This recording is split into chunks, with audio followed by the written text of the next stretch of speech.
Good morning, everyone. My name is Louis Seifert, and I am the director of Brown University's Center of Excellence. I'm very pleased to be able to welcome you to this conference, which is the center's inaugural event.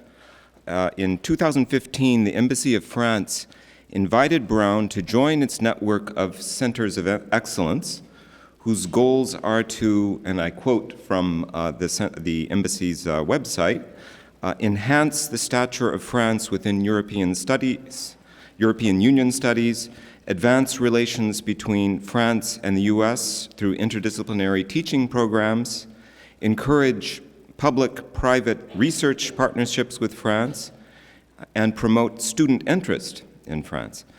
With this distinction, Brown joins a select group of universities in the United States that have created a wide range of projects devoted to the study of France and Francophone cultures on their campuses, and in collaboration with scholars and institutions both in France and across the globe. Brown's Center of Excellence is hosted here at the Kogut Center for the Humanities and is administered by a governing board with the following members: Amanda Anderson, Mark Blythe, Sheila Bond, Maud Mandel, Urida Mostefai, Mark Redfield, and me.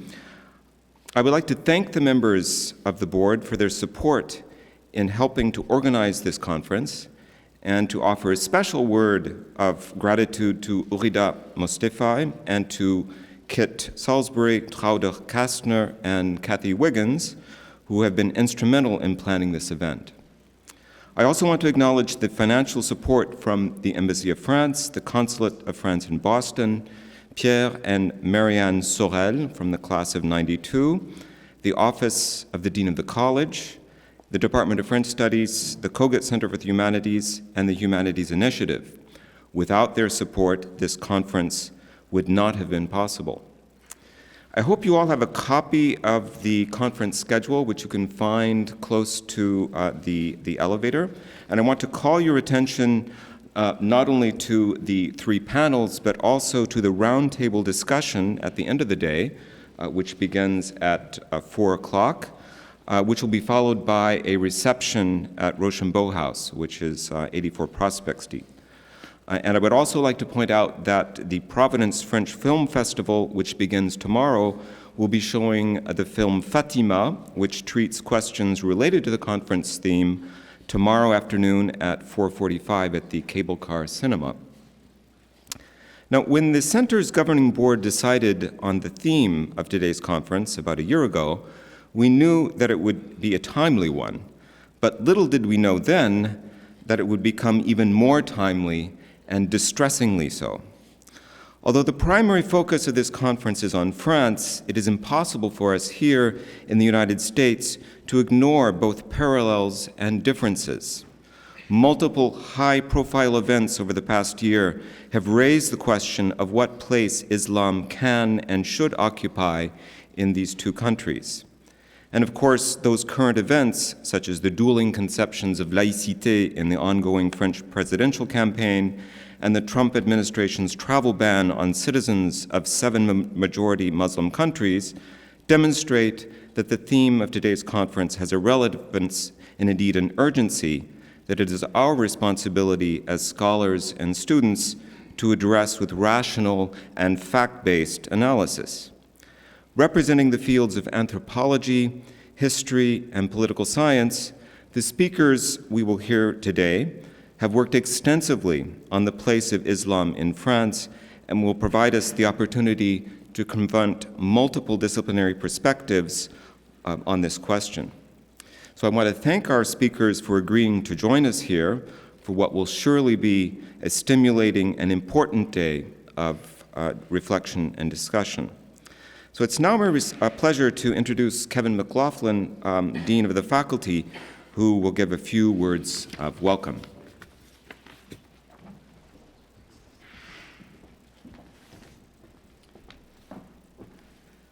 Thank you, Louis. Good morning, everyone. Let me begin by echoing Louis and expressing on behalf of the university our gratitude to the French Embassy for selecting Brown with the designation of a Centre d'Excellence.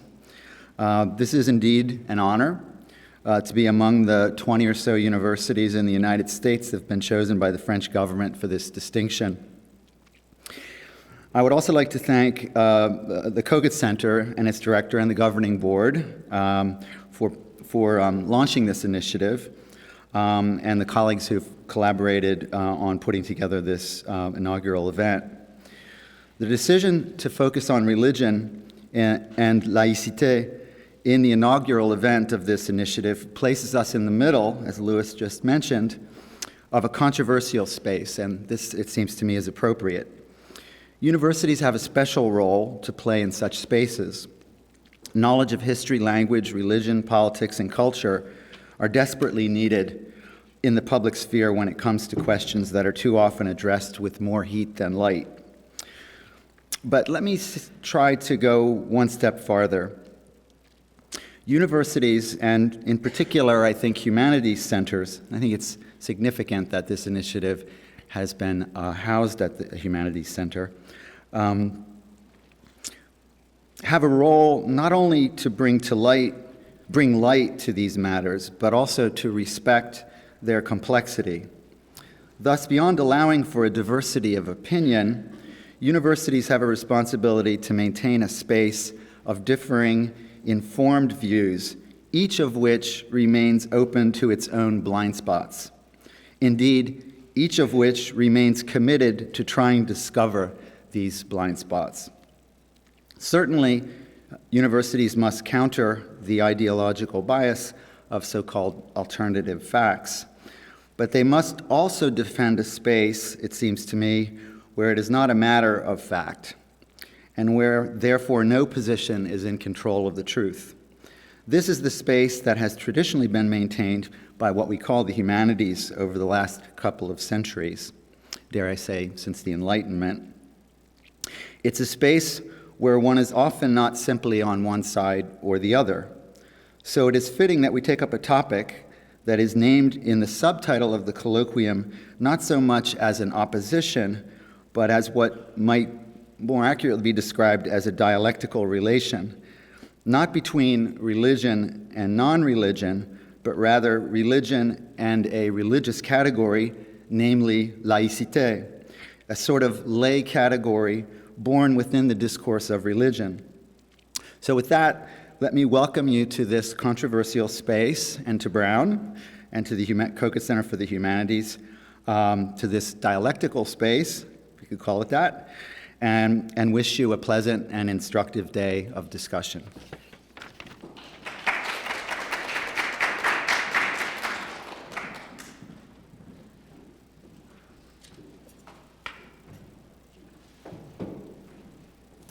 Welcome, everybody. My name's Maud Mandel. I'm a professor of history and Judaic studies at Brown. I currently also serve as dean of the college, but I'm here in my capacity as a professor of history and Judaic studies and French history. And it's really very exciting to have the opportunity to welcome you to Brown, those of you who are guests, and to welcome you to this event, which is been several months in the planning, and one I'm very excited about given my own scholarly interests. I think what we'll do is I'm going to introduce both speakers first right now, just to give you a little bit of background about the wonderful people we have presenting to you today. And then I think actually go back to my seat because our first speaker has a PowerPoint. So I think Ian is going to be speaking first, so I will go back there, and maybe Ethan, you would want to join me so we can see the PowerPoint and then we can come back up here. Okay, so without further ado, let me introduce today's speakers. So Professor Ian Kahler, furthest to my left, is Associate Professor of History at the University of California, Irvine. He previously taught at La Trobe University in Australia and was Research Fellow at the University of Melbourne and the European University Institute in Florence. His book, Arab France, Islam and the Making of Modern Europe, 1798 to 1831, was awarded the W.K. Hancock Prize of the Australian Historical Association. I've had opportunity to teach his book in my courses, and it's really a very insightful and important book about a topic we knew absolutely nothing about, so prior to it being written. It's very wonderful to have him here and share some of his work with us. He's currently completing a monograph on the French Revolution and Islam. Ethan Katz is Associate Professor of History at the University of Cincinnati, and during the current academic year, he is a Lady Davis Visiting Professor at the Hebrew University of Jerusalem. His first book, The Burdens of Brotherhood, Jews and Muslims from North Africa to France, was published by Harvard University Press in 2015 and has been the recipient of a number of honors, including the J. Russell Major Prize of the American Historical Association, the David H. Pinkney Prize of the Society for French Historical Studies, and the National Jewish Book Award. He's also the co-editor Secularism in Question, Jews and Judaism in Modern Times, which was published by UPenn in 2015, and most recently, I must admit with me, the co-editor of Colonialism and the Jews, which just appeared, I'm happy to report, at Indiana University Press this last week, or no, 2 weeks ago, I think, in late January. And I'll pause there just to say also, to say I've taught Ethan's book doesn't begin to describe my relationship with this book, but we have a very close working relationship. But again, a book I strongly urge everyone to read here. The prizes are all very well deserved, and it's wonderful to welcome Ethan back. The book on Jews and colonialism actually emerged out of a conference at Brown, in part with sponsorship from Kogut and other institutions. So it feels a little bit like a homecoming in that regard as well. He is currently at work on a new project entitled Freeing the Empire, the Jewish Uprising that helped the Allies win the war. So it's really a great pleasure to welcome these two wonderful speakers, and I will now turn things over to Ian and take my seat.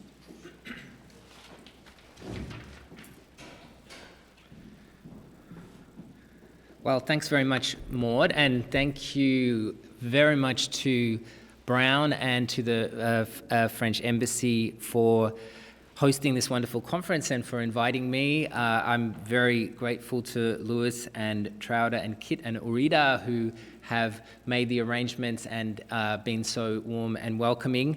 When I saw the list of speakers, it was very exciting to see people that I knew and people that I've admired for a very long time. One of the most fun lineups that I have ever seen in a conference, for me at least. With that, I will begin my paper. I want to talk today about a subject that I'm working on that hasn't really had anything written on it, despite the tens of thousands of books written on the French Revolution. There has been almost no question raised about Islam and Muslims for reasons that are very complex. But I really want to start today from the present, just because I think that it engages with the questions that are being raised by my fellow speakers and that are very much in the news today. So I start with this image. In the wake of the attacks on the Paris offices of the magazine Charlie Hebdo in January 2015, an unexpected bestseller rocketed to the top of the charts in France, Voltaire's treatise on tolerance. And both the French Voltaire Society and, bizarrely, a headline in Paris Match insisted that it is, in fact, Voltaire that they were trying to kill. Posters appeared, as you see here, around Paris with the kindly bewigged head of the philosopher as the smiling pin-up boy of laïcité, a word that did not, however, exist in Voltaire's time or for a century after his death. Academic specialists in French literature rushed to bring out their own collection of cherry-picked quotations on tolerance from Voltaire, Condorcet, Montesquieu, representing this ostensible French tradition in which, according to the introduction, quote, Voltaire, symbol of the engaged conscience, is promoted to the position of delegate of a France which, in the memory of 1789, claims rightfully to be the fatherland of rights of man and thus the defender of freedom and freedom of speech above all, unquote.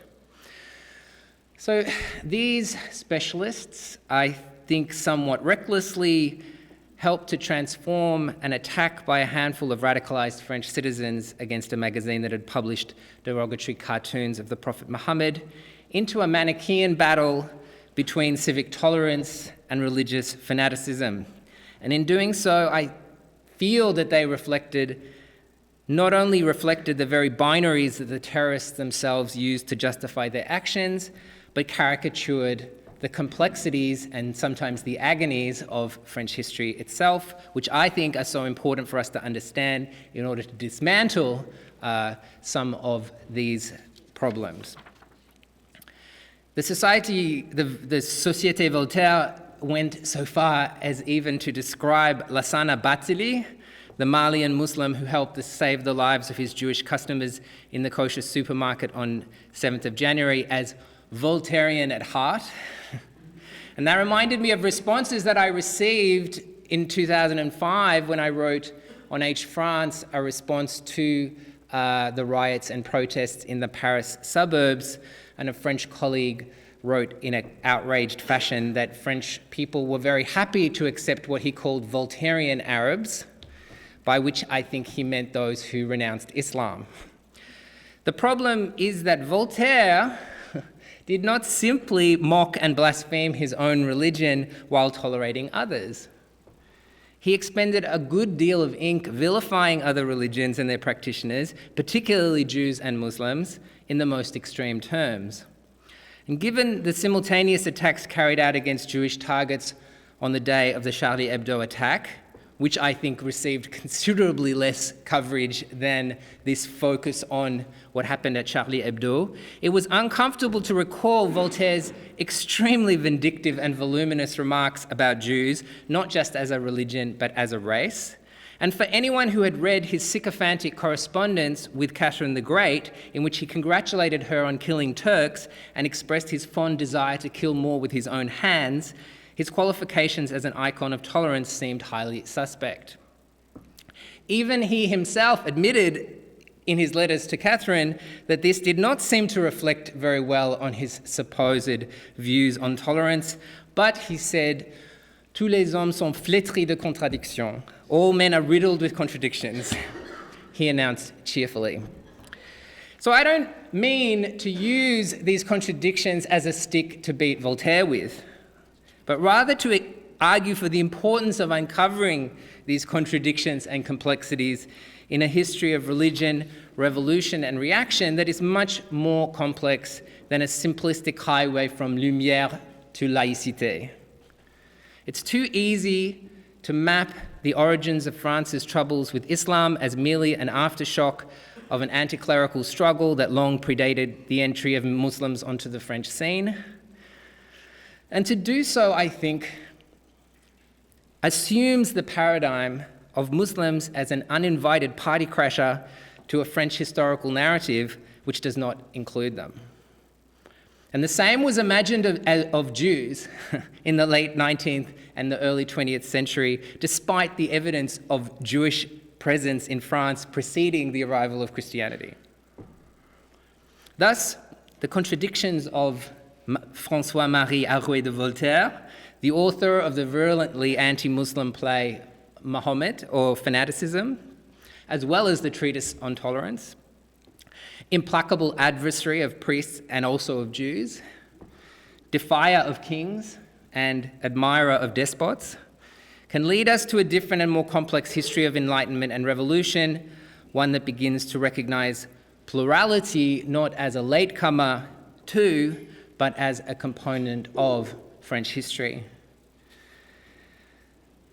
So despite the huge number of books that have been written about the French Revolution, the question of religious diversity is surprisingly a relative newcomer. The debate in the past few decades on the religious origins of the French Revolution, which has been very significant, only meant the Catholic origins, the struggles over Jansenism and Ultramontanism, and made no reference to Protestants or Jews, let alone to Muslims. And a recent book by Rita Hermond-Belot on the origins of the idée laïque in the revolution has opened up this question of religious plurality, but I think it's interesting that in doing so, she explicitly insisted that she was addressing plurality, I quote, plurality and not pluralism, to the degree that the latter, pluralism, presupposes intention, a plurality that is chosen and even celebrated. So she was really stepping back from any claim that the revolution engaged with pluralism, but instead focusing on plurality alone. But I think that these two ideas are not so easily or usefully separated, and this, I guess, is a central part of the work that I'm doing.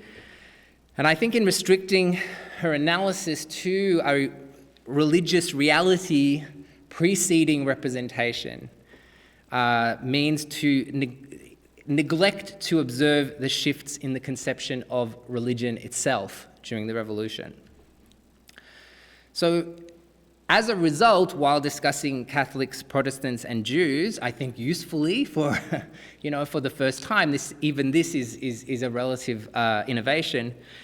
She makes no mention of Islam or Muslims, although she does note in a footnote the work of that was directed by Jocelyne Dachlia and Bernard Vincent, in which I contributed, which has sought to recover the invisible integration of Muslims into early modern European societies. But I would argue that it's because of too hastily drawing a line between a real plurality and an imagined plurality that her book finds no point at which to connect with these scattered evidences, this invisible integration of Muslim lives and journeys in revolutionary France. So I've sought in my work to explore the wider imagination of religious diversity that played a key role in the religious politics of the revolution, and to trace how this intersected with the lives of Muslims themselves, whether in France during the revolution, in geographically close and intimately connected societies like those of Algiers, Tunis, and Smyrna, for example, or in the great rupture that followed the landing of the Revolutionary Army on the shores of Egypt in 1798. And I think what emerges from this perspective is a different picture of the revolution, one that does not reflect the conception of an unrelieved anti-clericalism battling for the separation of church and state against the forces of religious reaction that we might see implicit in this narrative of laïcité that is initiated by Voltaire. Instead, we see revolutionaries not only confronting the question of how to build a state that tolerates religious plurality, but insisting that religious pluralism should be incorporated in as a fundamental principle of a new and universal constitutional order. In a general sense, it's become fairly conventional to depict revolutionary universalism as hostile to particularity, and therefore as a seeking to assimilate minorities by demanding they abandon all collective distinctiveness. This has been summed up in the famous statement of the Count de Clermont-Tonnerre that many of you probably have encountered: to the Jews as a nation, nothing; to the Jews as individuals, everything. So this has been seen and even used in recent articles, newspaper articles, as a kind of model for insisting on a particular conception of Muslim assimilation in France today, using this supposed revolutionary precedent as the model. However, recent scholarship, I think, of David Sorkin and of Maurice Samuels has reminded us that this statement was, in fact, a declaration about equality confronted by enracinated prejudice. It applied to collective autonomy and not to cultural difference. the term nation is a very complex term, which in itself is in the process of transformation in the course of the revolution. It had been always used to denote a corporation or protected foreign community. Rejecting such bodies was not imposing a precondition on Jewish citizenship, but rather insisting on its unconditionality, regardless of any other differences in practices, beliefs, or customs. And indeed, Samuels has called this, in the title of his book, a right to difference that distinguished the revolutionary conception of citizenship from the limited subjecthood of the Ancien Regime. Indeed, we might go further to suggest that the inability of the monarchy to find effective ways of recognizing and embracing diversity was a significant element in its collapse. So in 1685, when Louis XIV revoked the Edict of Nantes, he inaugurated what Peter Salins has called the fiction of a Catholic France. A century later, the official illegitimacy of Protestant marriages, births, and deaths had created an administrative crisis resolved in many regions by de facto toleration. When the royal councillor Malesherbes pushed for a recognition of Protestant marriages in the 1780s, he interestingly universalized his argument by using Jews and Muslims and other religions to diffuse the very powerful anti-Protestant sentiment. But in its final form, the Edict of 1787, often and mistakenly called the Edict of Tolerance, did no more than minimally recognize that non-Catholics existed, while reiterating exclusions and punishments for exercise of other religions and requiring Protestants to re-register their marriages with a priest or a judge. So this pretense of toleration really had come under a considerable ignominy in the late Ancien Regime. So in the early stages of the revolution, many revolutionaries decried the concept of tolerance.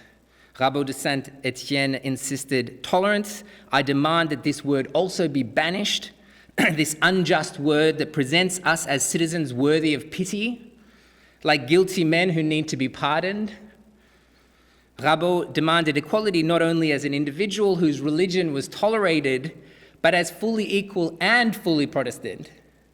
Moreover, he did not only speak for Protestants, fascinatingly, he insisted also on rights, quote, "for that people torn from Asia, always wandering, always proscribed, always persecuted for more than 18 centuries, who will take on our manners and customs if they are incorporated by our laws, and whose morals we have no right to reproach, since they are the fruit of our barbarity and of the humiliation to which we have unjustly condemned them." So again here, it was not assimilation that was a precondition of citizenship, it was citizenship that would open a path to a future assimilation. In the wake of the fall of the Bastille, as the newly declared National Assembly sought to elaborate a Declaration of Rights, the question of religion emerged immediately. Many insisted that religion was a duty and therefore not to be discussed in the Declaration of Rights, but others insisted that the question was not the role of religion in the state, but rather the right to practice a religion different from that of the majority. The furious opposition of the right resulted in a mangled article that protected only religious opinions, and I've given the text here. It's a fascinating history that I go through in the book. It protected only religious opinions as a subcategory of opinions in general. So this word even, même religieuse, is quite important. And only insofar as they did not trouble the public order, so therefore really hardly at all. Exultant conservatives who were so happy with what they had forced on the National Assembly did not foresee that this was the very clause that under which they would be themselves oppressed when priests refused to swear the clerical oath later in the revolution. But I think what's important, even though this is a mangled article that even its original proposer was so horrified, the Comte de Castellane said, "I don't even recognize, this is nothing to do with what I had originally proposed." But what emerged, I think, was more important. It was the shift in the understanding of religion that had taken place, including coming from the conservatives themselves. From an eternal structure of divine social order, religion had now become an opinion, sitting alongside others, and from religion in the singular to religions in the plural. So just a few months later, on Christmas Eve, 1789, the National Assembly voted to recognize the eligibility of all non-Catholics for active citizenship. A powerful bloc in the Assembly opposed the extension of these rights to Jews, particularly in eastern France, with horrible visions of the kind of violence that this would provoke, and also vilifying Jews as backward usurers unworthy of citizenship. But instead of what they could have done, which was to limit the decree to non-Catholic Christians, the Assembly chose to admit all non-Catholics, but to hold the admission of Jews in reserve, which continued until September 1791, and it was a piecemeal process of admission. And this may appear as a victory for the anti-Jewish lobby, but I think, in some ways it's important to recognize that it maintained the admission of non-Catholics intact. And it refused a counter-proposal that would have given Jews rights, permanent rights, but as second-class citizens. And the proposer of that plan, the notoriously anti-Jewish deputy François de Hell, H-E-L-L, interesting name, from Strasbourg, raised the question of Muslims explicitly in this discussion, insisting that they must be accorded the same rights as French citizens in order to ensure the reciprocal rights of French subjects in the Ottoman Empire. Ronald Schechter has seen in this no more than a gambit of appearing universalist while seeking to undermine Jewish rights. But from another angle, we can see a coherence in Hell's propositions which sought to offer specific rights to different groups on the grounds of their religion. This is precisely what Jews themselves sought to combat, insisting that they wished to be admitted only on the same basis as other citizens and not at all as a special case. And I think here we can see a reflection of what my auntie Fernando has referred to as the right to indifference, claimed by Muslim French citizens in recent times, the demand to be treated first as citizens and not as distinct groups. This is not a contradiction of difference, since indifference does not imply identicality, but rather treating difference with indifference in some sense. In other words, allowing a large space for individuals to apply their common values as citizens in differing fashions. All in all, I think the revolution can be said to have been largely indifferent to how Jews practiced their religion or organized themselves, so long as these did not conflict with the law established by the Constitution. Yet we cannot say that indifference was the only response, and it certainly was not the case for Muslims. On the 19th of June 1790, when a deputation of the foreign citizens of Paris presented a petition to the National Assembly to be permitted to attend the Festival of the Federation, amongst the Dutch, Swiss, and Spaniards were several members in turbans. According to their signatures on the petition, they were Muslims from Tunis and Tripoli. No further evidence exists beyond their names, but their presence helped to provoke a wave of fraternal emotion in the assembly, which ultimately resulted in the abolition later that evening of all noble titles in France. By 1791, the figure of the Muslim was a powerful vector of the Revolutionary Party, representing the universal vocation of the revolution and helping to transcend the troubling violence that accompanied the assertion of popular sovereignty. So this image of the Constitution, erected as an abiding monument, contained the figure of a Muslim who testified by his presence to the global destiny of this new system. Son tour viendra, says the caption. His turn will come. But I think it's really crucial, if you look at this detail, how the conception of Muslim emancipation through the new revolutionary settlement was serving another purpose here, to counterbalance the upsurge of religious contestation and violence in France. In the wake of the Pope's edict condemning revolutionary innovations, many priests and bishops doubled down in their refusal to swear an oath of allegiance to the Constitution. By late 1791, violence was erupting across France between the constitutional church and those who rejected it completely.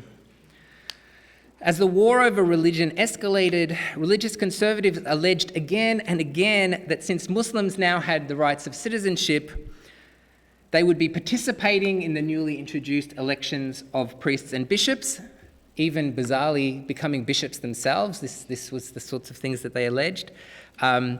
Even that they would be erecting mosques and raising minarets. Even the Pope himself, in a letter dismissing a constitutional bishop, rejected these, quote, elections in which Jews, Mohammedans, Calvinists, in a word, every sect will have the right to vote, unquote. The Abbé Couturier protested in the National Assembly a decree he claimed would, quote, permit through a formal decree the establishment of every kind of sect in our former churches, to convert them into mosques, into synagogues, into temples for Lutherans and Anabaptists, etc. So these allegations, which I go into great detail in my book because there are so many of them, I calculated 25% of the pamphlets published against the constitutional clergy contained references to Muslims and 50% to Jews.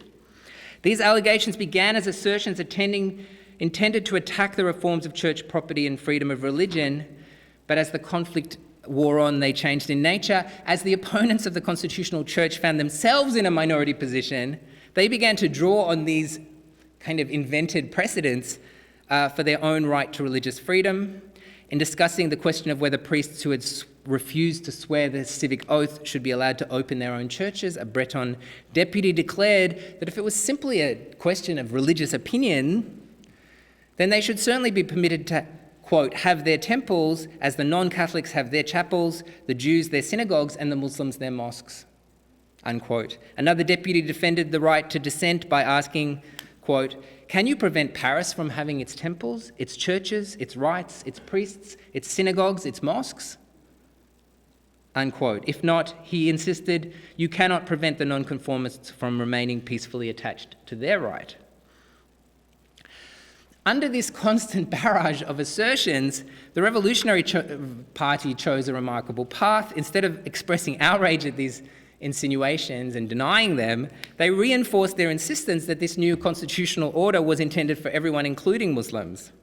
They did not insist that Muslims would renounce their faith or customs in order to become citizens. Instead, they invoked the presence of Muslims as part of the struggle to create a new religious order built on universal principle and not on the repressive tolerance of the Ancien Regime. So in a speech at the height of this debate, one deputy insisted that the role of religion in the state should not be judged even by its truth or falsity, since, quote, what is evident to me as a Catholic is not so to a Protestant, and for the same reason the Muslim could claim to write at the head of all the laws, there is only one God and Muhammad is his prophet, unquote. By March of 1792, a deputy could take the tribune, outraged by the cost of the funeral rites of Mirabeau, to declare, quote, are you trying to force me, I who am a Calvinist or a Mohammedan, to pay for a mass that I don't believe in, unquote. A representative of the French people could now position himself rhetorically as a Muslim, a citizen and a taxpayer, in order to insist upon the equality of treatment of all religions. Yet beneath this vision of equality, the explosive force of religious schism was building.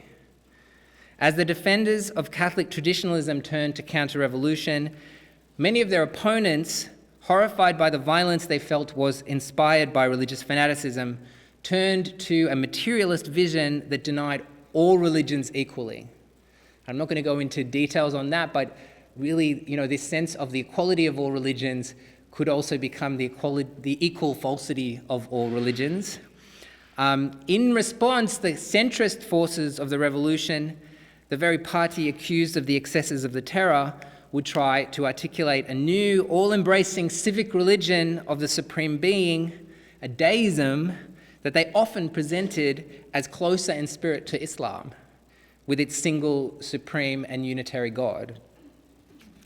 So in conclusion, the picture of religion that emerges from the revolution is not one of a unitary laïcité, but one of a complex, multipolar struggle to find a solution to the problems of religious diversity.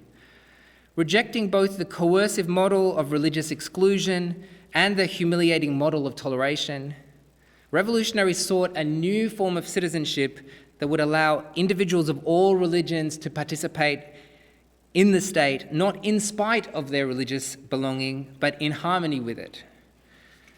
They no longer accepted the Ancien Regime attitudes that sought to accommodate difference only in minimal ways by the mere recognition of its existence. They did not simply seek to recognize a plurality of religions, but to discover modes of pluralism through shared and universal values in which, at least in their minds, Jews, Muslims, and others could participate. In 1793, one Muslim from India did arrive in France, and his trajectory is a test of the values that had been articulated in the preceding years. Not only was he supported throughout a year through the agonizing death of his brother from illness in a Lyon under siege with the huge revolutionary battles waging around them, he was given assistance to travel on to Paris and taken under the protection of the Committee of Public Safety, led by Maximilien Robespierre, while he dedicated himself to the translation of the Declaration of the Rights of Man and Citizen into Persian. Yet just 4 years later, this remarkable rapprochement between France and the Muslim world would come to a crashing and disastrous halt in the streets of Cairo as the Sultan declared jihad against a France that had, without warning, attacked and invaded a neutral Muslim country. That confrontation also indirectly brought about the end of the revolution itself, as the leader of the expedition, Napoleon Bonaparte, abandoned the disastrous occupation, leaving his army to fend for itself as he sailed back to France and took the leading role in the coup d'etat of 18th Brumaire. And I'll just leave you with this image. Bonaparte, as first consul and then as emperor, restored the privileges of the Catholic Church and created an official regime of repressive tolerance that restored Jews and Protestants to consistories, no longer as equal citizens, but rather as religiously differentiated imperial subjects. That conception served France throughout the 19th century and into the Third Republic, as millions of Muslims became colonial subjects. And I think if we had to trace the origins of the conception of laïcité back to the 18th century, it is to 1798 and 1799 that we should look, and not to 1789. Thanks.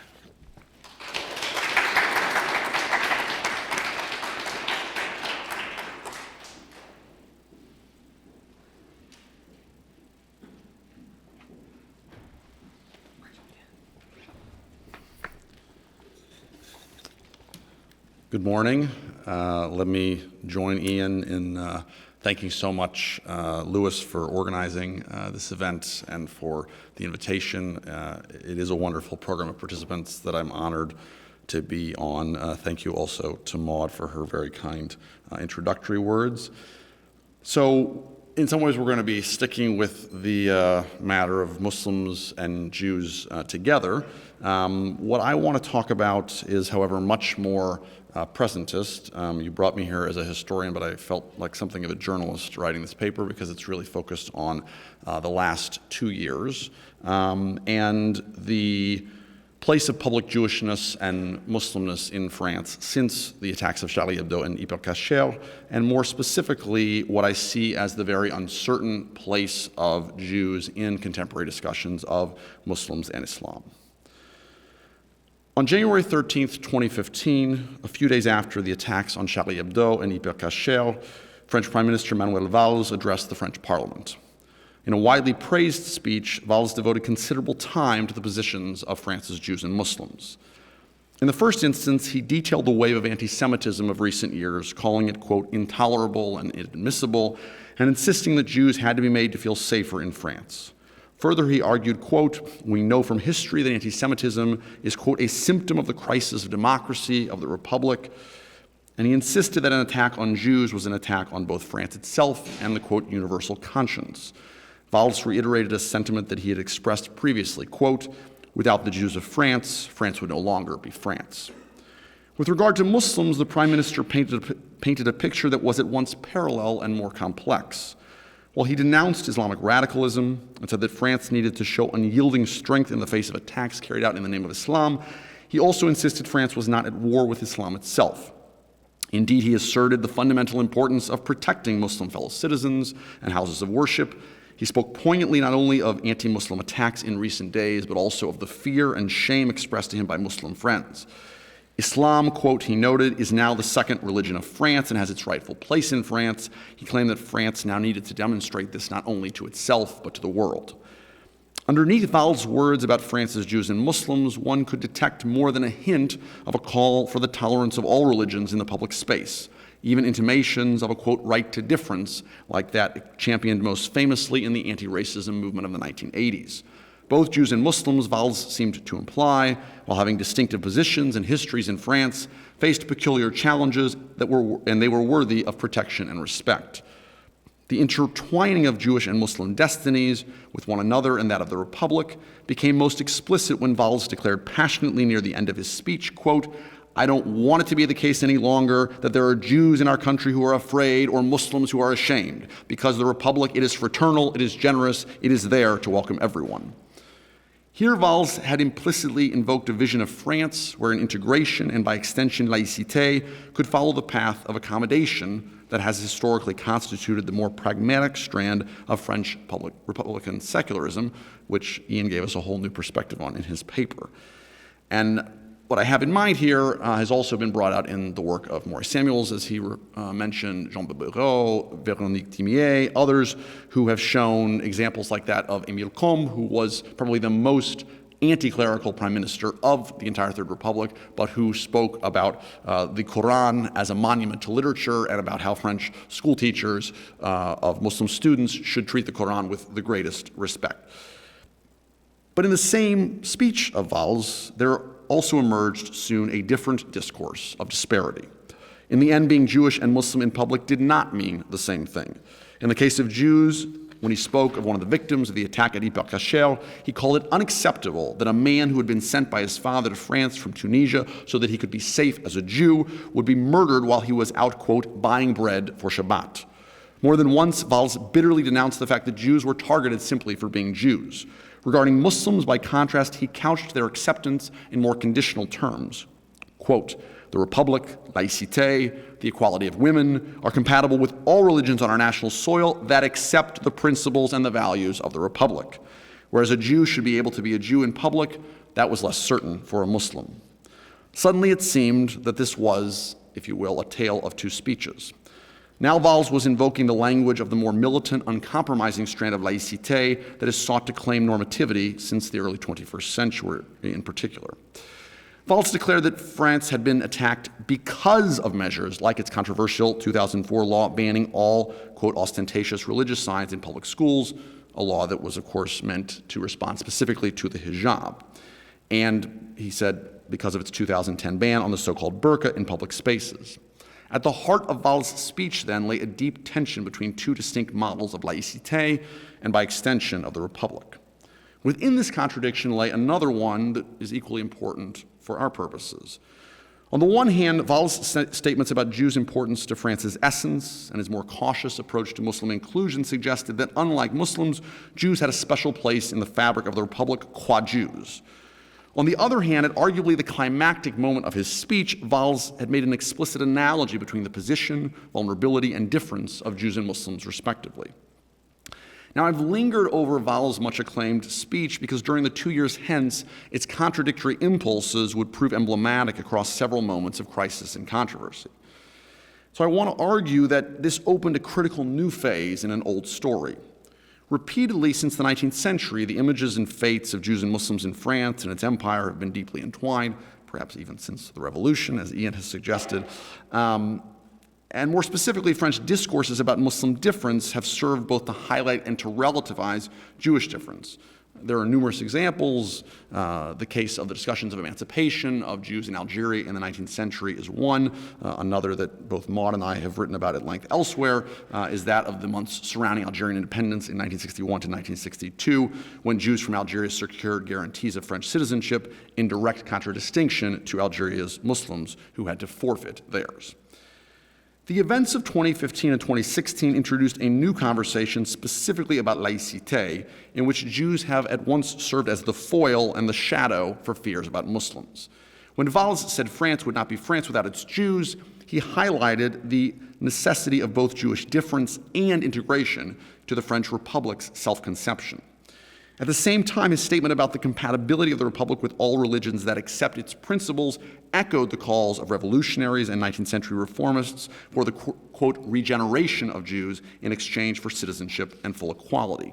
The unspoken opposition here between Muslim aspiration and Jewish achievement was that Jews, having fully regenerated themselves as completely French, were now acceptable, but only as such. Since Valls' speech, numerous French state officials and intellectuals have repeatedly invoked, even criticized, Jewish difference in connection or analogy to that of Muslims. Others, meanwhile, have defended a Jewish right to public difference or highlighted Jewish assimilation. In the months following the attacks at Charlie Hebdo and Hyper Cacher, the divergence between Jews and Muslims' positions in the French public sphere appeared to become more clear-cut. Correspondingly, Jewish difference was seemingly subsumed by an overall sense of inclusion. Thousands of French police and soldiers were deployed to guard Jewish sites. Meanwhile, even as they spoke of aggressive integration efforts toward Muslims, French leaders appeared to double down on more militant versions of laïcité.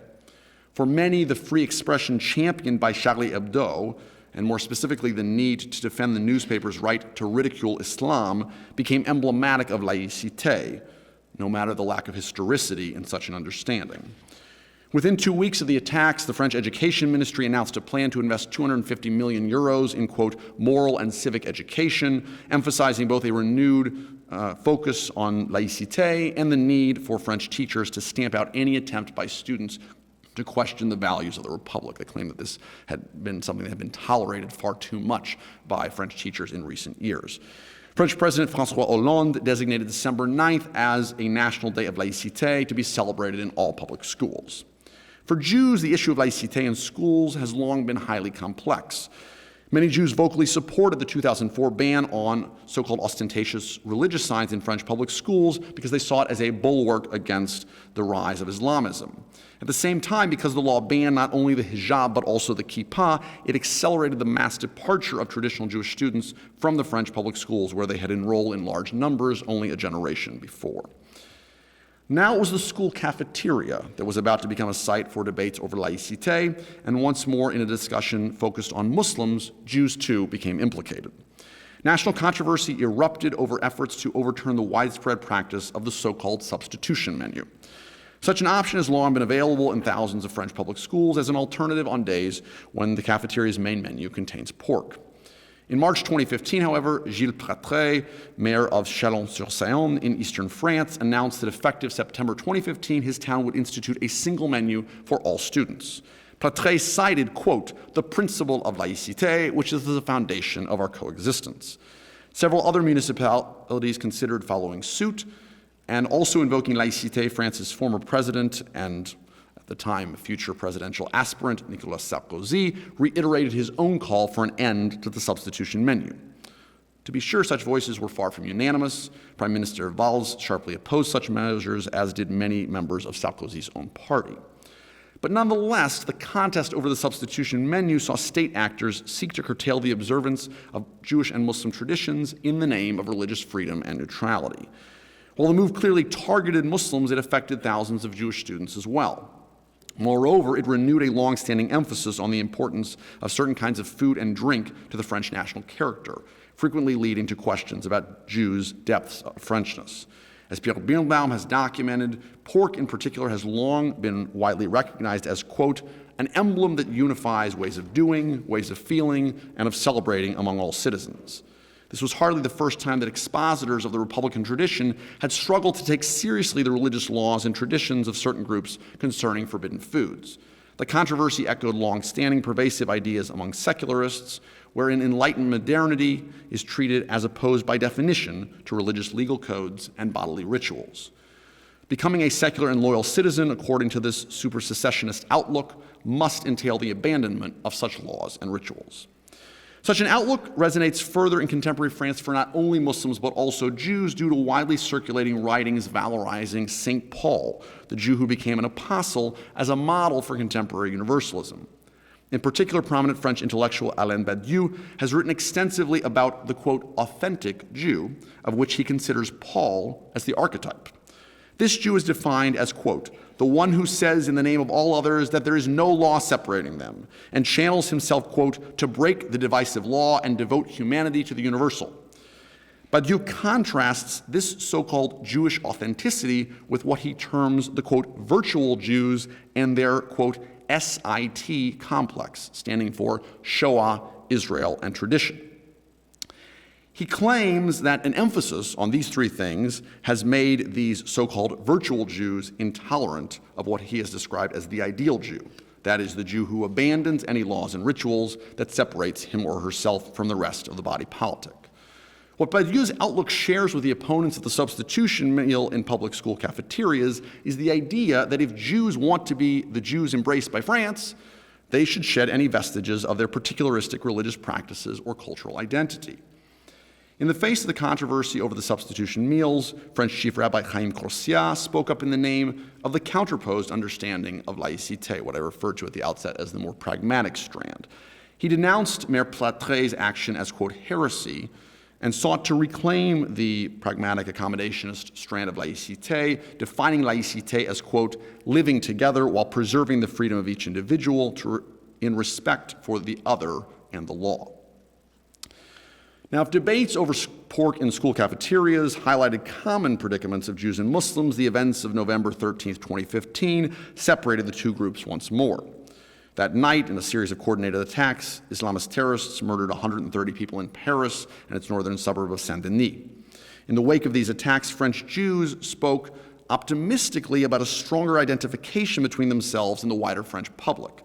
One commentator, for instance, Olivier Rafovitz, himself a reserve colonel in the Israeli Defense Forces, wrote in the pages of the community newsletter Actualité Juive, quote, today the Europeans understand that Israel is a kind of Noah's Ark, and that in Europe they must just the same construct their own response to the deluge of hatred and violence that awaits them.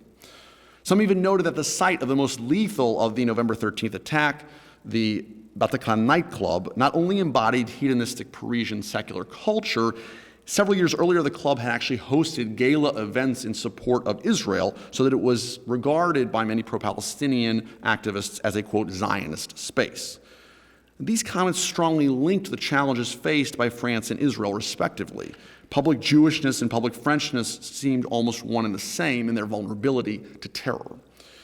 But the so-called Kippah affair of January 2016 would show just how tenuous such solidarity could be and how transnational identifications with Israel on the part of many French Jews were as often as not seen as a complicating factor for their adherence to laïcité. On January 11, 2016 in Marseille, a Jewish teacher named Benjamin Amsalem, wearing his kippah and carrying a tractate of the Talmud, was attacked with a machete. The perpetrator was a self-radicalized 15-year-old Muslim who identified himself as a member of ISIS. While Amsalem survived following the attacks, which were the latest in a series of stabbings of Jews in recent months, the head of the Jewish community of Marseille advised that all Jews in France should refrain for the time being from wearing the kippah in public. This statement immediately provoked an uproar. Chief Rabbi Corsia urged Jews to reject this advice. President Hollande sounded a rather more flexible note than he had just months earlier with respect to expressions of religious, i.e. Muslim affiliation in schools. He contended it was, quote, intolerable that Jews should feel pressured to hide themselves because of their religious choices. In response to a call of solidarity from Chief Rabbi Corsia, many fans of the Marseille soccer team wore head coverings to the team's next match, declaring strikingly that such a gesture was necessary, quote, in order no longer to fear being what you are. Two members of the French National Assembly, one Jewish and the other Catholic, arrived at the halls of Parliament sporting kippahs. The Catholic deputy Claude Goagen gave a decidedly mixed impression about how the kippah compared to Muslim religious attire. He claimed that his gesture was universal. He insisted that, quote, if tomorrow it is a Muslim who is under attack for religious expression, I will wear a crescent. But in emphasizing that the kippah was an example of quietist, unostentatious religious garb, he drew a specific contrast. Quote, the kippah is not the burqa. As the Kippah affair became a topic of national conversation, such comparisons to Islamic sartorial controversies became common. The influential Jewish philosopher and public intellectual Shmuel Trigano interpreted gestures like go agens as worse than empty, criticizing the government for encouraging Jews to continue to wear their kippahs. Trigano claimed that such calls only sought to retain an air of normalcy in a time of actual crisis, making Jews once more, quote, symbolic hostages of the incapacity of the state to face up to the problem that Islam poses to the Republic. If, he asked, Jews see themselves urged today to wear the kippah, will they demand tomorrow to Muslims to carry the burqa as an identity sign, and then will they accuse the Jews of being responsible? For Trigano, Jews were always being treated as symbols for a Republican logic that had retreated from a necessary confrontation with the challenge of Islam to the French laïc model. The head of Marseille's Jewish community, in urging Jews to stop wearing the kippah, had simply made a pragmatic, logical suggestion, and the absence of the kippah from the street would make evident, said Trigano, a reality that already existed, quote, the erasure of the Jewish community. Whatever one thinks of Trigano's pessimism and sweeping historical claims, and Maud and I have sparred with him elsewhere, he had identified here two uncomfortable realities. In January 2016, talking about the kippah often became a way of talking or avoiding talking directly about the hijab. Secondly, more broadly, Jews were increasingly in the crosshairs of France's persistent failure to integrate its Muslim population. Indeed, at the very same moment, a number of commentators denounced the kippah as a provocation. Two of the most prominent were French intellectuals René Brauman and Éric Zemmour, both secular Jews themselves, who each elicited controversy when they criticized the public wearing of the kippah. Both did so in part by invoking the kippah-hijab connection. Zemmour, a controversial conservative author and polemicist, claimed that for Jews, wearing a kippah in Republican France was like donning by choice the yellow star. Until fairly recently, he insisted Jews had been a model of integration because they had understood that laïcité entailed the, quote, total separation of sacred from profane, of private from public. Zemmour asked pointedly why one should defend the public wearing of the kippah but not the Islamic veil. Denouncing the former as a, quote, religious selfie, he claimed that it had helped to bring about what he provocatively called, quote, the fortuitous encounter between the kippah and the machete in the streets of Marseille. For his part, Brauman, former president of the organization Doctors Without Borders, attacked the kippah from two vantage points. First, he claimed that by donning a kippah, quote, one affirms a political affiliation, a sign of fidelity to the State of Israel, and what is more problematic, a sign of allegiance to the policy of the State of Israel. Furthermore, he claimed that defending the kippah was highly inconsistent. Quote, the Republic, with its laïc vision that pushes religious signs outside the public sphere, this time exhibits such a sign. When a woman with an Islamic veil is attacked, it is a matter of the need to put away religious signs. It is different when it is a man with a kippah who is attacked. There is a double standard. Jews wearing the kippah not only showed their unflinching support for Israeli policy then, they violated laïcité in a manner never tolerated from Muslims. If for President Hollande it was intolerable that Jews in France felt pressure to conceal their religious identities, for both Zemmour and Brauman, the scandal was almost the opposite. The Jews felt the inclination to trumpet these identities so publicly in the first place, and that unlike Muslims, they were permitted to do so. So from a range of vantage points, the kippah affair became inextricably linked to the question of the hijab and other Muslim religious attire. And yet later that year, in the national debate over the so-called burkini, once more we saw disparate meanings assigned to Jewish and Muslim public religious attire. In August 2016, pious Muslim women on several public beaches in France were arrested for wearing swimwear that revealed only their faces, now known as the burkini. Several mayors moved to ban wearing the burkini on their local beaches. Many on the right claimed that the garment constituted only the latest provocation by France's Islamists in their flagrant rejection of Western values. From the left, both President Hollande and Prime Minister Valls spoke out against the garment as a threat to public order and values, even as they stopped short of endorsing a national ban. Eventually, France's highest court, the Conseil d'État, ruled that the bans violated the Constitution of the Fifth Republic, but the debate continued. The terms in which Prime Minister Valls sought to frame his opposition to the burkini were highly revealing and familiar. After the decision of the Conseil d'État, he took to Facebook and explained his opposition in support of the bans, quote, denouncing the burkini, in no instance does it implicate the religious freedom of the individual. There is no freedom that imprisons women. Rather, to denounce the burkini is to denounce a mortifying, retrograde Islamism. In the same Facebook post, he also called for Muslims to build a, quote, Islam of France. These statements implied that with the right modern adaptations under French tutelage, Islam could finally become more enlightened and compatible with the duties, including the sartorial ones, of citizenship.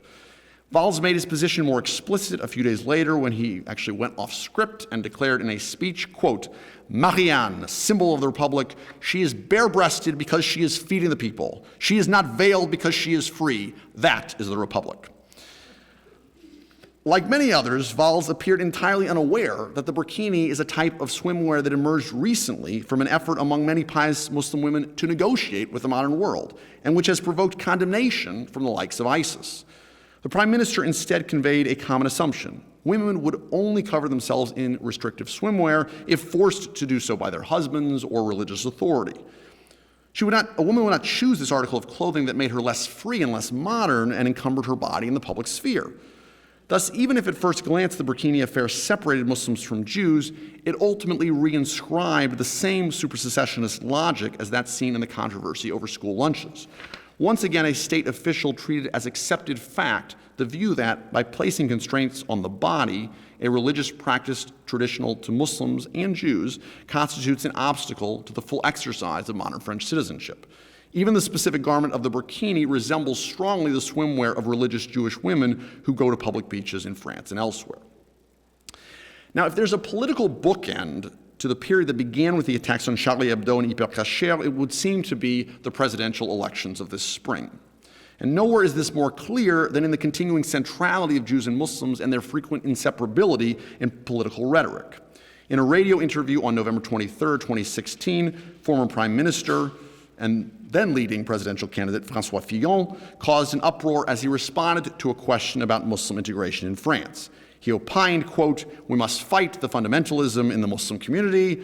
As at other times in the past, we fought a form of Catholic fundamentalism, as we fought the will of Jews to live in a community that does not respect all the laws of the French Republic. A little more than 1 month earlier, another contender to Fillon's right, Front National leader Marine Le Pen, explained that as president, she would forbid all, quote, ostentatious religious signs, including not only the hijab, but also the kippah. Le Pen expressed her confidence that many French Jews were ready to make this, quote, small sacrifice for the greater good.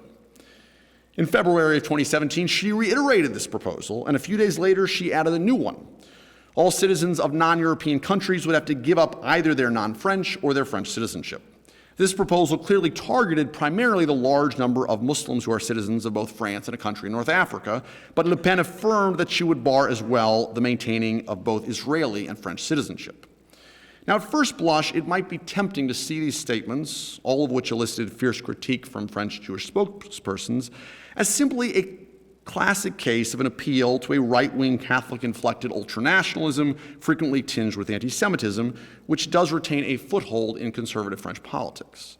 But I would argue that such an assessment would occlude the inescapable links between Le Pen's and Fillon's formulations and the wider discourse that we've traced here, one of Republican secularist ways of thinking and speaking about Jews and Muslims that has repeatedly emerged at a series of flashpoints since the horrific events of January 2015. And I'd like to conclude by noting that such discourses have had a tangible impact on Jewish lives in at least two ways. The first is the increasing interiorization of signs of Jewishness among a certain segment of the community. Thus, for instance, security concerns are not the only reason that more than a few Jews have opted to wear baseball caps over their kippahs. Indeed, many have done so even when indoors or even when walking to and from synagogue in their readily identifiable Sabbath attire. Secondly, a number of Jews departing France for Israel have cited an atmosphere of increasingly overbearing public secularism as at least as big a factor as concerns for their safety or the pull of Zionism. So to cite one example, a January 2016 report of the Jewish Telegraph Agency quoted individuals who explained their choice to make Aliyah to Israel by noting that in France, as visible Jews, they have come to feel not like accepted citizens, but, quote, like outsiders who need to be tolerated. In recent years, many commentators have focused on the prevalence of Islamophobia in France. Substantial attention has been devoted as well to the problem of anti-Semitism among a small but significant portion of the country's Muslims. But in the tensions that currently beset what I have referred to elsewhere as the triangular relationship between Jews, Muslims, and the French state and society, there's a third crucial element, too often overlooked, and that is what I've tried to highlight here. Jews face an uncertain position vis-a-vis the Republic and laïcité. So long as they are invoked as at once a special case constitutive of the Republic and a group that, like Muslims, tests the boundaries of acceptable public religion and culture, it will be difficult to convince French Jews that their condition is anything other than that of crisis. Thank you.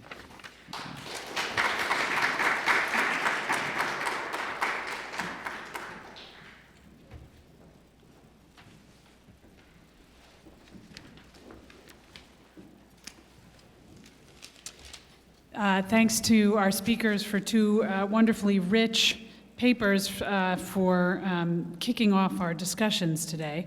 And we have about a half an hour now to have a conversation about these papers. I'm going to use the position of moderator to launch the discussion, as is the role typically. And then, of course, we'll just open up the floor for questions and discussion and comments.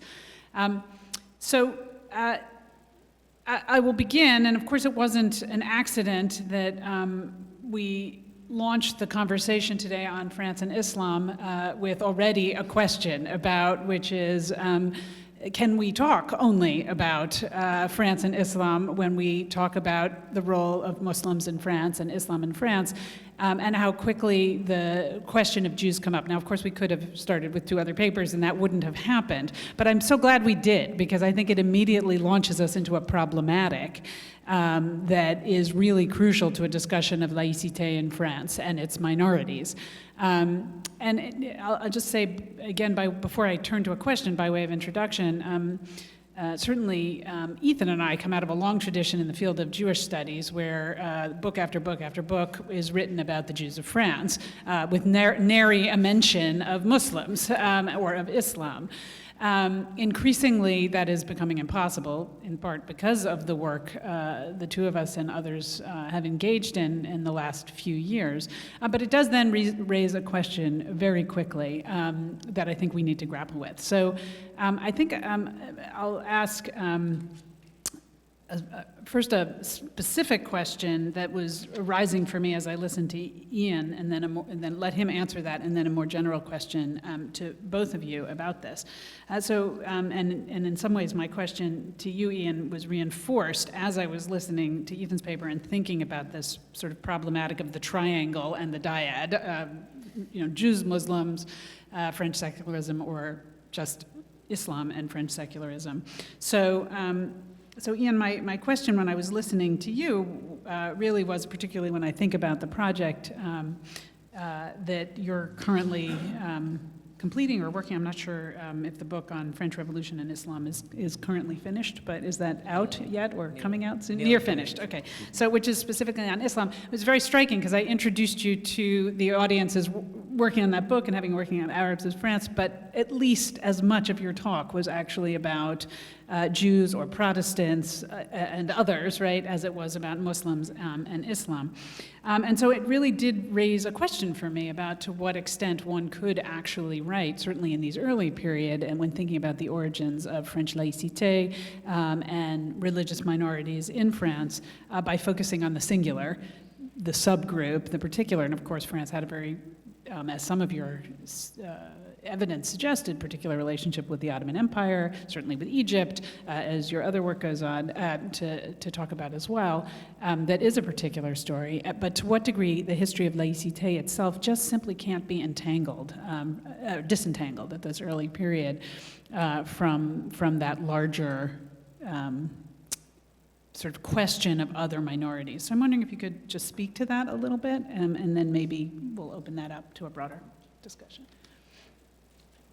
Yeah, I mean it's a very important question, and I didn't start the book with that conception that I would start.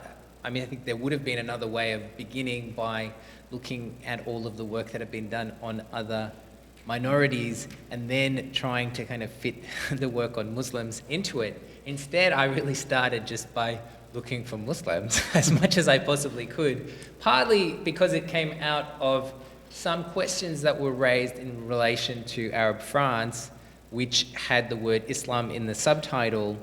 And while I think, I had a particular idea of what I meant by that, which was Islam as a space, which is an understanding which is fairly, I think, common amongst Middle Eastern historians.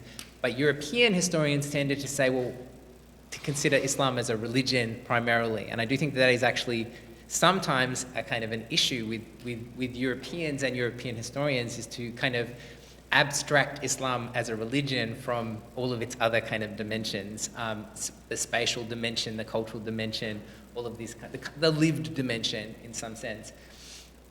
But after, responding to that, there was still left a question, well, what about the religion? I mean, what about this question of what did it mean to be Muslim and to practice Islam? And the fact that I knew that while the majority of the Arabs that I was talking about in that book were Christian, there were Muslims, and yet it was impossible to find any real kind of background on any evidence to show what. So I guess I went back to the revolution in part with an attempt to try to work out what that space would be. But in the process, I was brought to having to think about Jews and Protestants, because whenever Muslims came up, Jews were right next door. I mean, being discussed in the same kinds of questions. I mean, in the same debates, Muslims were raised in debates about Jews, and then increasingly, also in relation to Catholics, in order to sometimes not talk about Protestants. I think, so there were. This began to emerge as a pattern of understanding.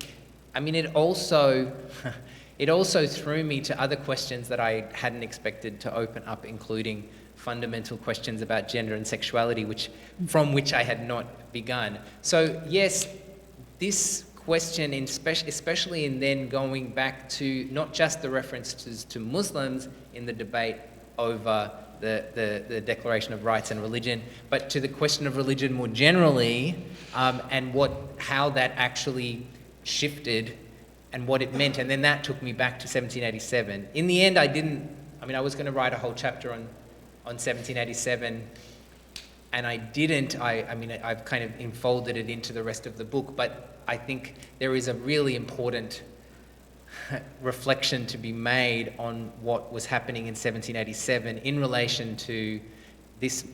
There's a major shift taking place in the 1780s over these three religions, I think. But so it's opened up a new space, I think, that I probably need to investigate further.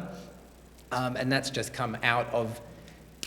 So I guess in conclusion, I would just say, looking at the revolution from a perspective of Muslims opened up questions that I hadn't expected. And I think that is kind of partly the point. It's not to say, the true history of the revolution is one in which Muslims play a major role. It's more to say, what does the revolution look like when we look at it kind of through the perspective of Islam? Thank you. So, and maybe this is now a question to Ethan, but sort of a follow-up, taking it in a way from its mirror reflection, which is, so I am quite persuaded, actually, by the importance of seeing these things in collective analytical frameworks, and not actually by dividing them, and that's why I found them both very powerful papers. But I wonder, and this is leaping to the forward, what the process of doing that actually starts to hide. And let me say what I mean by that specifically. So you ended, Ethan, talking about essentially the ways in which responses to radical Republican secularism was scary to certain sort of practicing Jews, enough so that some were leaving to be able to go express their Jewish identities, or take us, at least sort of leaving, getting second homes in Israel and having the option to leave. So by using the language of crisis, what that takes us to is a sort of parallel situation facing Jews and Muslims in France, in a sense targeted by the French state for their difference, whether in schools, possibly if Marie Le Pen should be victorious, in the hiding of religious signs of distinction. I get maybe a little nervous, or what I guess my question is what does that not overlook, but what does that erase for us about actually really rather different structural positions of these two religious minorities, and the way in which a comment like Jews is not France without its Jews is so profoundly reassuring in some ways for one minority, at the same time when structural racism towards Muslims is much more severe than that which Jews is facing. So is making the kinds of analytic equivalencies, which again I find incredibly persuasive, also doing some work of erasure. Right. So I would not, I certainly don't mean to make analytic equivalencies. I would actually, reject that as a good way of doing it. I think a common analytical frame is useful, and I actually think that's sort of a better way of describing both Ian's and my approaches in these papers. What I really wanted to argue, and I perhaps wasn't sort of heavy-handed about it enough, is that there's a contradiction that's there, which is that Jews are very often talked about as different than Muslims, as in at least a significant part of Prime Minister Valls' speech and other things that he said, as in the statement of Claude Guégan when he said, the kippah is not the burqa, as in other contexts, that are either more embracing of Jewish kind of right to difference, or assuming that Jews are integrated in a way Muslims are not. But there's a tension because Jews do end up getting brought back into these conversations in ways that are not simply differentiating them. Number one, mentioning them at all raises again the specter of Jewish difference in ways that are problematic. And I think it is very complicated that for the Republic, the way that Jews become essential to the Republic is that both Jewish integration and Jewish difference are essential to France's self-conception as a place that's universalist and capable of integrating minorities. But secondly, and more explicitly, then you have people like Ronnie Baumann and Éric Zemmour, who are relatively major public voices, and others who actually are talking about the kippah as a provocation, who are saying, why are you going to treat the kippah differently than the Islamic veil, who are even saying, probably the most provocative thing that I quoted, well, hard to say, either Zemmour saying that the kippah today is a religious selfie, or like wearing the yellow star deliberately, or Baumann saying it's a statement of support for the state of Israel. No, it's not just a statement of support for the state of Israel. It's a statement of support for the policies of the state of Israel, something that is, patently false in terms of an understanding of what the kippah is about, in any kind of conventional sense, or for the vast majority of people who wear it. So I think those things are there, and I agree. Maud, you and I have both, in a sense, written about this, and I fundamentally agree with you that the structural positions are very different. But I think that because of the fact that we have tremendous focus, for very good reasons, on the problem of Islamophobia, and we have significant focus as well on the problem of a small number of radical Muslims who are, trying to do lethal damage to Jews, and a larger number who have anti-Semitic sentiments, at least expressed according to a number of opinion surveys at this point. But we therefore, I think, can slip into the idea that things are, really easy and comfortable for Jews vis-a-vis Republican secularism in France today. And I think that the things that I was talking about are pretty strong evidence that that's not the case, and that Jews' position is more complicated than we would like it to be, in terms of the fact that, school lunches, certain French philosophers, whatever the case is, that Jewish difference and a right to being publicly Jewish or religiously Jewish becomes imperiled, not to the same degree that it is for Muslims, for all the structural reasons that we know, but in ways that are still very problematic and that are striking in a place that we think of as having been such a successful story, relatively speaking, of integration for Jews. Thank you. So I'm going to throw open the floor to questions from the audience. Why don't we start right here with Nadia?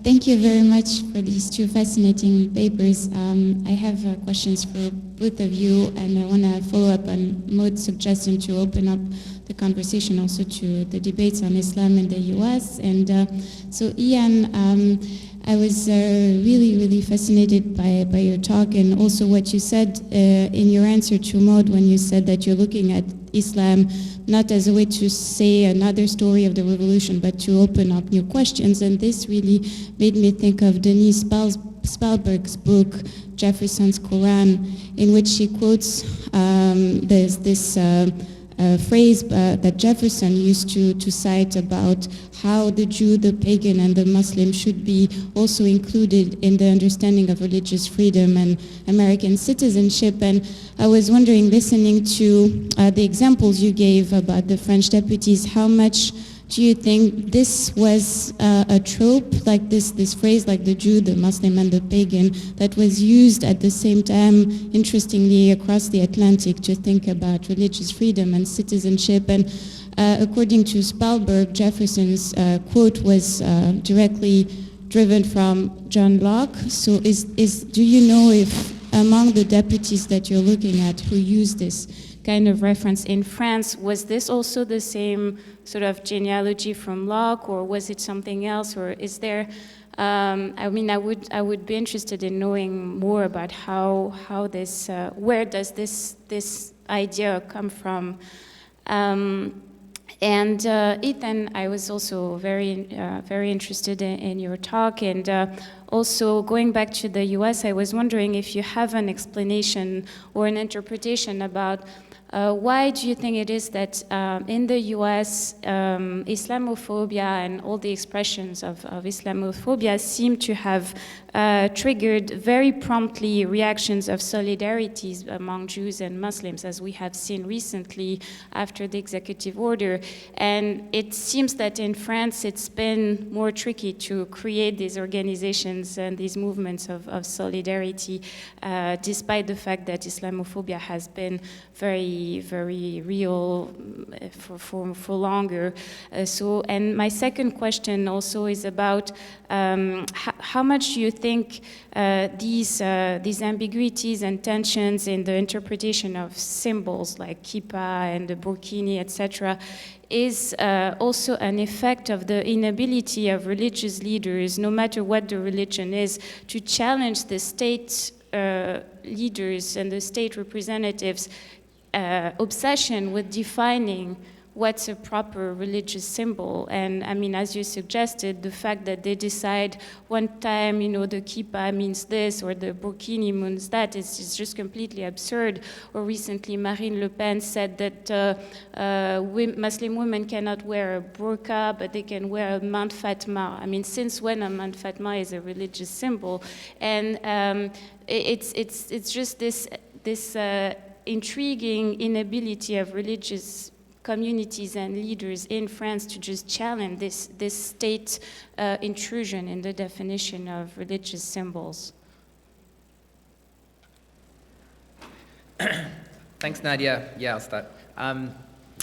Yeah, that's a very interesting question in relation to these transatlantic relationships. In terms of the historiography of the French Revolution in recent times, certainly this conception of a kind of transatlantic space of revolution is something that has been highly developed, and the connections between the American Revolution and the French Revolution have been explored. There are also very significant differences, and Jefferson himself, although being kind of pro-French, also stepped very strongly back from a lot of the developments over the French Revolution. And I think that religion is a key place at which there is a very, very significant divergence between what happens in the United States and what happens in France. The battles, I mean, this incredible schism within the Catholic Church that rips and tears the revolution apart from 1791 onwards is just very different from what happens in the United States. In terms of the philosophical origins, yes, they're certainly there, and they they do come up, and certainly Montesquieu and the whole question of Oriental despotism, etc. These are very significant kind of tropes and areas of philosophical debate. But quite quickly they kind of disappear. Timothy Tackett's work on the Constituent Assembly has shown pretty clearly that most of these deputies didn't have much relationship to the Enlightenment at all, with the exception of a couple like Volney. But Volney disappeared from the revolution really, really early on because he was kind of horrified by what was taking place, and so he took the job as an official in Corsica, kind of bought off by the regime. So I would say instead that these references to Muslims are not simply philosophical tropes coming out of Montesquieu, Voltaire, Rousseau, etc. I would say, although, I mean, they do play a big part, and I do trace that, but there are other sources, geopolitical realities, the significance of the annexation of the Crimea in 1783, which we know how important the annexation of the Crimea is now. Well, it was also in the 1780s a crucial element of a changing world. And, you know, people talked about a Paris that had turned Turk in 1788, 1789, because of France's failure to support the Ottoman ally in their war against the Russians, and even allegations that Marie Antoinette was pushing Louis to fund the Austrians in joining the war against the Turks. There's also the relationships with Algeria and Tunis. They're very important commercially, with the Échelle du Levant de Barbarie. These are really, really crucial kinds of relationships. There are people moving back and forth. So I've tried to move away somewhat from this conception that it's a purely kind of cerebral, intellectual relationship, and to restore some of the actual kind of mobility, the social history of what it actually meant for people to be moving back and forth between the Muslim world and France during this period. Nadia, thanks for those really good questions. So I have several reasons that I think Islamophobia has triggered a different response in this particular moment with Trump and the executive order on the part of Jewish leaders versus in France. But first, I would just point out that there's a whole range of Jewish responses, okay? The responses that are probably most familiar to you are the most public ones, and they're from agencies like the American Jewish Community and the Anti-Defamation League and various rabbis almost entirely not in the Orthodox world. And so it's important to keep in mind that there is this range of responses, and there are a lot of organizations that have not spoken out, that are deliberately being quiet and apolitical, some of them with their own fears, some of them, getting to another point here, some of them very much thinking, hoping that Trump is going to be very pro-Israel in what they see as by far the overridingly most important thing that they care about on the part of the U.S. president. So, first of all, I think it's just important to problematize a little bit an overgeneralization about Jewish responses. But I think there are reasons why there has been more outspokenness, because I still think the point stands. First of all, the element of refugees resonates profoundly for a lot of American Jews because of their own personal experience and because of the Holocaust, which is so central to American Jewish consciousness. I think that what went on during the presidential campaign as well, where you clearly had a certain number of alt-right supporters of Trump who expressed openly anti-Semitism and expressed Islamophobic sentiments, that laid a kind of groundwork for people to see themselves more as part of a larger group of potential victims. Now, versus in France, so historically, as I've written about elsewhere, there are cases where Jews have shown solidarity with Muslims vis-a-vis racism. I think that, as has occurred in numerous of those instances, and as Maud has written really compellingly about with respect to the 1980s specifically, Islam repeatedly becomes so problematized in France, in the public sphere, in significant part in relation to its colonial and post-colonial history, that Jews often become scared of being associated with Muslim rights and defending Muslims. And it's happened repeatedly, and I think it certainly is a factor today. So I think in some ways that's been crucial. What I think is interesting to contemplate, although I would argue it's a God forbid scenario, is if Le Pen wins, I think it is possible, quite possible, that you would see more Jewish-Muslim solidarity, partly because, again, if you go back to the context of Trump, it's one in which people saw someone as really extreme in their views on questions about race and difference, and I think Le Pen calls up an analogous kind of specter in the French context, but also because her actual things that she's advocating for now are viewed as very problematic by a lot of Jewish leaders. So I think that while I certainly don't wish for her election, I think that if she were to win, you might see a more open solidarity on the part of Jewish leaders vis-a-vis Islamophobia. In terms of the question about ambiguities of symbols, I think that, I think you're making a very good observation that religious leaders have a very hard time sort of responding to that. I think there are a couple of key factors that jump out to me. One is, and actually Ian alluded to this with a statement about how during the revolution, religion gets transformed from an idea about a civilizational structure that's divinely ordained into an idea or a choice, right? So in laïc conceptions, in most Western Protestant and Catholic conceptions, religion is a choice. It's not something that is an abiding set of laws, right? So the problem for Jews and Muslims in many contexts, certainly not all, is that the particular attire that is appropriate or is not appropriate, right? The burqa is actually a radical piece of attire. It's not really encoded into Islamic law in any mainstream sense historically, but it's very hard to articulate that whole structure, both the things that you think you need to defend and both the things that you want to say are not mainstream, for people who have a very different framework for what religion means. It's very hard, I think, to express that, especially when you are essentially cutting against the grain of what religion is supposed to mean by invoking that framework, right? You're always going to be imperiling your ability to claim integration by invoking religion as a system of laws in a place where it's not supposed to be a system of laws.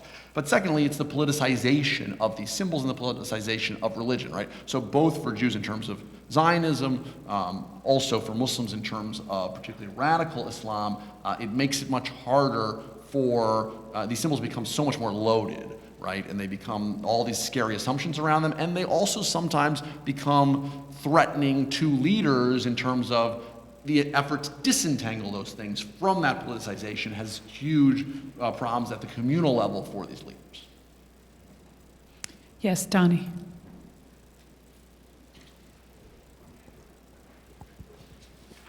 Hello, thank you both for talking. I thought everything was really interesting. My question is to Ethan, which is that kind of when you talk about the Jewish community, the Jewish community is pretty diverse in France in the sense that there is both an Ashkenazi and a Sephardi community. I was wondering if you can talk a little bit about kind of how those two communities differ in their approach to laïcité.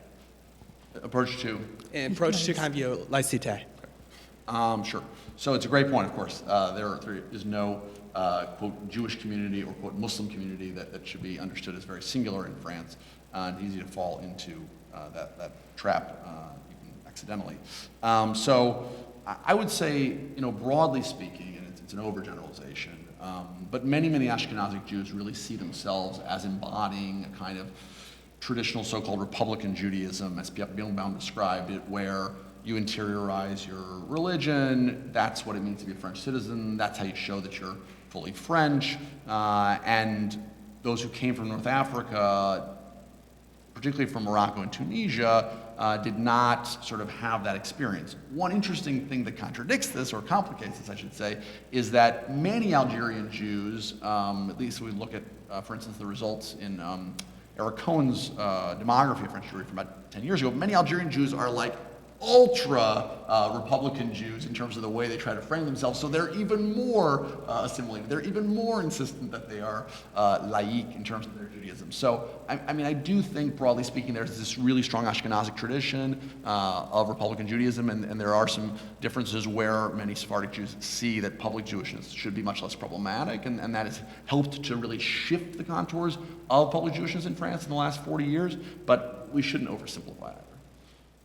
Yes, please. Yeah, sorry. I don't know your name, so I couldn't call on you by name. Thank you, Ethan and Ian. These were two really, really interesting talks. And I have, I guess, two questions, and I'm realizing they're both sort of similarly structured and are about structure. So to Ian, I was wondering if you could go back to Voltaire with which you began your talk.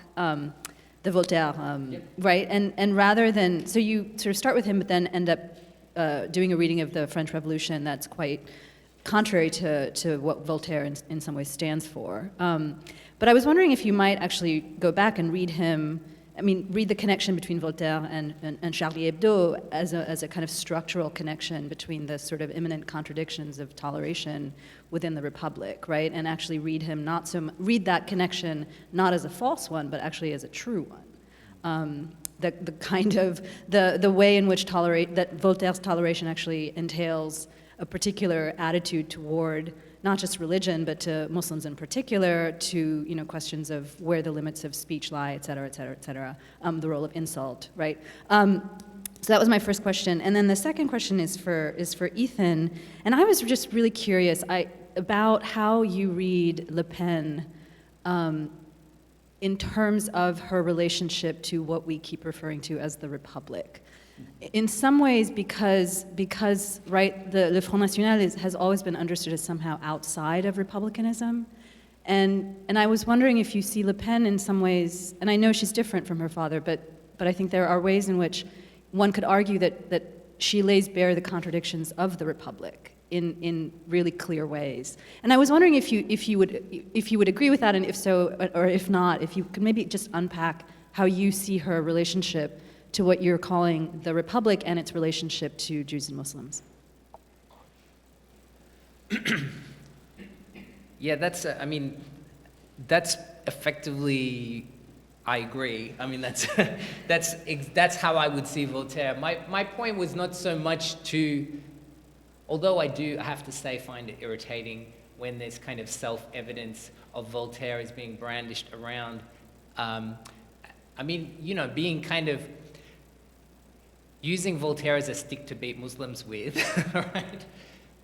But my point was, I don't want to use these contradictions as a stick to beat Voltaire with, right? I mean, in fact, they are productive contradictions. It is really important. I mean, as I say, Voltaire was willing to acknowledge them himself. I would say the same thing about Rousseau. It's really important to recognize there are lots of contradictions in Rousseau as well. I mean, to the point where he named the contradictions, Rousseau and Jean-Jacques, and had conversations between himself. So in a way, part of it is about just trying to open up this kind of monological conception of the Republic for a dialogical conception of the Republic. It's not to say, the Republic is born in original sin, to say so much as to say that the Republic has many elements and has many voices, and the revolution, much of revolutionary historiography, and this is kind of an internal question, right, about revisionism and Marxism and the French, which probably people know about, but certainly a lot of the revisionist work on political culture has been devoted to trying to find the original sin of the French Revolution. What was wrong with the French Revolution? How did the Rousseauism lead to the terror, right? I mean, this is the kind of, natural rights argument, etc. And what is missed in that is the complexity of voices, the plurivocality of the revolution, the debates. I saw an extraordinary play recently that I would recommend you all see, which was called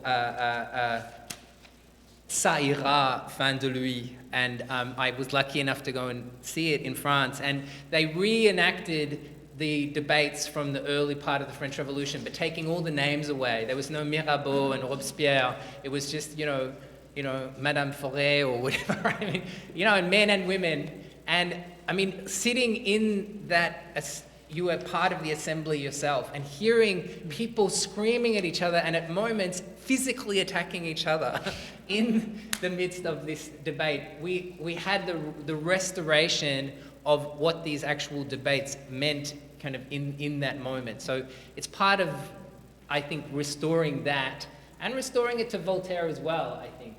So I agree.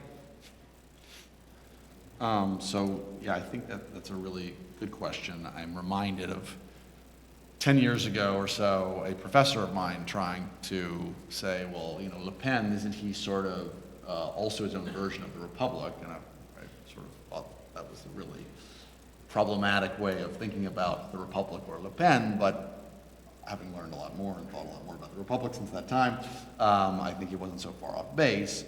What I think, you know, what Marine Le Pen really sort of a product of in relation to the Republic, in my view, is that when her father sort of began this crusade against so-called immigrants and successfully turned that into a nationally accepted problem, that was still in the realm of ethnicity and race, but it became transfigured in significant part into a version of republicanism. That is a cause to say that people are too visibly different, and that happened in some ways with a lot of help from more mainstream politicians, starting with people like Charles Pasqua in the 80s, but then really more so with the headscarf controversy starting in 1989 that become really overlaid with her discussion about immigrants, such that the problem of immigrants is now the problem of Muslims, is now the problem of Islam.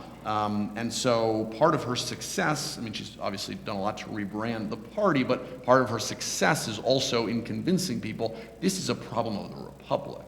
And meanwhile, of course, so in that way I think she does lay bare the contradictions of the Republic, also because, of course, many of her fiercest critics are using the mantle of the Republic as their way that they have to attack her. In some ways, I'm reminded of what Émile Chabal is arguing in his new work about how there's some kind of neo-republicanism which has been appropriated by various forces, including the far right, that is really what's going on today, and that's a better terminology, he argues, because we're in this new phase where the Republic, in some ways, is really divorced from what it meant in a lot of previous historical contexts. Thank you. There are so many hands up, but unfortunately we're out of time. So what I recommend, and I want to be the timekeeper so that we don't pay the price later, so I'm going to not take any more questions, but invite people to take a brief 15-minute break and ask your questions informally over coffee and Danish and fruit, and we will reconvene in a few minutes at 11 o'clock for the next session. Thank you.